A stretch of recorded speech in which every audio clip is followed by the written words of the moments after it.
Coba deh bayangin sebuah peradaban yang selama 500 tahun jadi pusatnya dunia. Nah, itulah kekhalifahan Abbasiyah.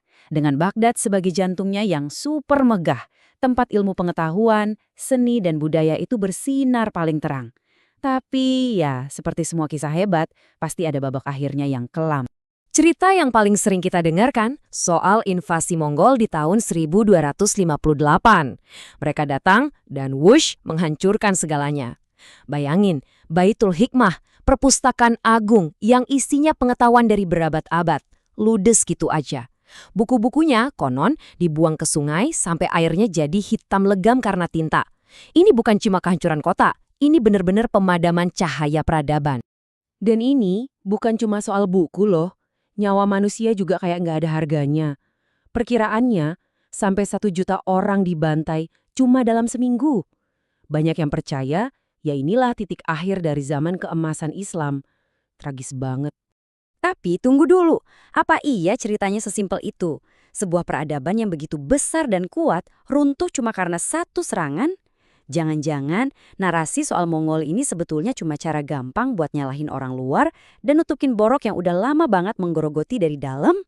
Oke, sekarang coba kita lihat dari sisi yang beda banget.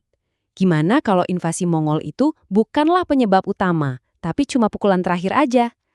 Anggap aja kekhalifahan Abbasiyah ini kayak tubuh manusia yang udah lama sakit parah.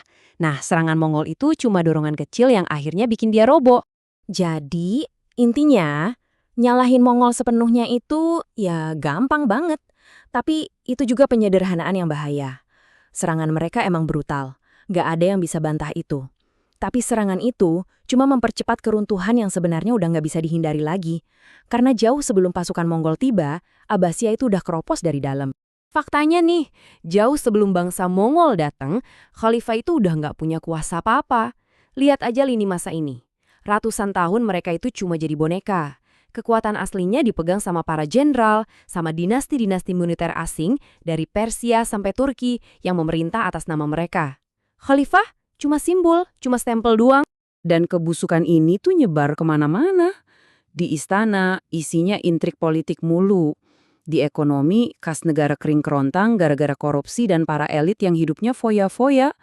Wilayahnya, kekhalifahan yang dulu segitu luasnya, sekarang pecah jadi kepingan-kepingan kecil yang saling berantem sendiri. Tapi kalau semua masalah tadi itu penyakit di badannya, ada racun lain yang jauh lebih bahaya. Racun yang merusak pikiran dan jiwanya. Dan inilah bisa dibilang penyebab utama dari keruntuhan yang sesungguhnya. Titik baliknya dimulai dari sini. Mihnah. Sebuah kebijakan yang niatnya sih baik ya, buat menyatukan pemikiran, tapi malah jadi bumerang yang luar biasa. Mihnah ini justru membuka kotak Pandora intoleransi. Era kebebasan berpikir yang melahirkan zaman keemasan, pelan-pelan diganti sama era pemaksaan dogma dan persekusi. Coba kita bandingin deh dua era ini. Di masa jayanya, Istana Abbasiyah itu panggungnya debat intelektual yang bebas. Keren banget kan? Terus lihat zaman kemundurannya. Jalanan Baghdad dikuasai sama massa yang fanatik, yang siap nyerang siapa aja yang berani punya pikiran beda. Gila kan? Saking parahnya, fanatisme ini mulai makan ulamanya sendiri. Bahkan sekelas Imam Bukhari, salah satu ulama hadis terbesar dalam sejarah Islam, sampai diusir dari kotanya sendiri dan wafat di pengasingan. Kenapa? Karena dituduh sesat sama kelompok garis keras. Nasib yang lebih ngeri lagi menimpa Al-Tabari, seorang sejarawan yang karyanya luar biasa.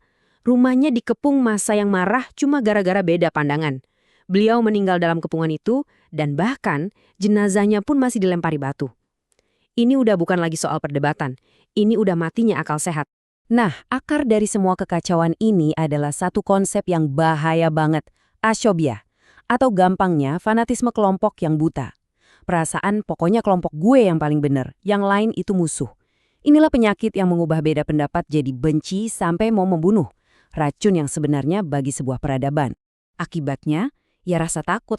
Rasa takut ini membungkam semuanya. Orang jadi berhenti bertanya, berhenti berdebat, berhenti mikir. Dan saat sebuah peradaban udah takut sama ide-ide baru, disitulah ia sebenarnya lagi tanda tangan surat kematiannya sendiri. Pengetahuan yang dulu jadi mahkotanya Baghdad, sekarang malah dianggap ancaman. Oke, jadi setelah kita bongkar semua puing-puing sejarah ini, apa dong pelajaran yang bisa kita petik? Apa sebenarnya yang bikin Baghdad hancur supaya kita nggak ngulangin kesalahan yang sama? Kesimpulannya jadi jelas banget kan? Penyebab utama runtuhnya Baghdad itu bukan pedang Mongol, tapi penyakit dari dalam.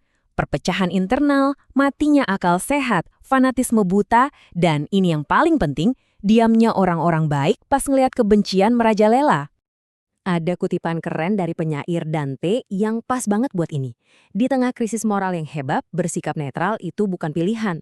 Soalnya ketika ekstremisme makin menjadi-jadi, diam itu artinya kita ngasih izin. Sikap netral itulah yang jadi pupuk subur buat kebencian tumbuh sampai nggak bisa dikendaliin lagi. Pada akhirnya, kisah Baghdad ini jadi cermin abadi buat kita semua. Bahwa ancaman terbesar bagi sebuah peradaban seringnya bukan datang dari luar, tapi dari perpecahan dan kebencian di dalam diri kita sendiri. Pertanyaannya sekarang balik lagi ke kita. Gimana caranya kita mastiin api pengetahuan ini tetap nyala dan nggak ngebiarin fanatisme membutakan jalan kita? Sekali lagi,